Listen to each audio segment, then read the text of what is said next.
We originally opened in 1926, and the theater stayed open until about 1999. And then it had to shut down. The owner at that time retired, and the theater went through renovation in 2009. We officially opened in March of 2012.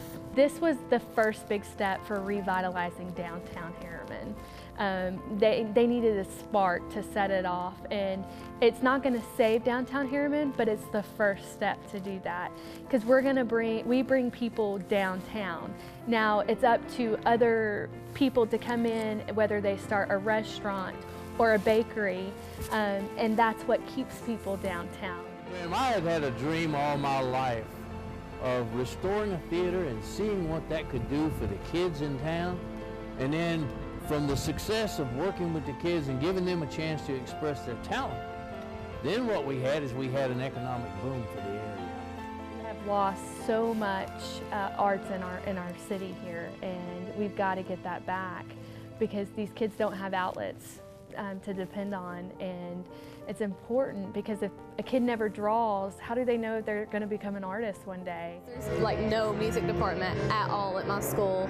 There's no band. There's just recently became a choir, so this is awesome for me to be able to come and show my talent, since I don't play any sports or anything like that.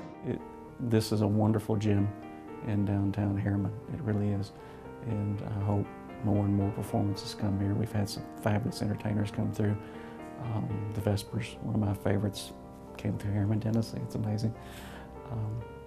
It's wonderful to see it, and it's wonderful to see the people loving each other as a community should. There's nothing that could bring a community together unless it's something like, and living in the Bible Belt as we do, the churches and the schools, and then highlighting the talent from the schools. I just think that's what we're about here. We want to do that, showcase their talent.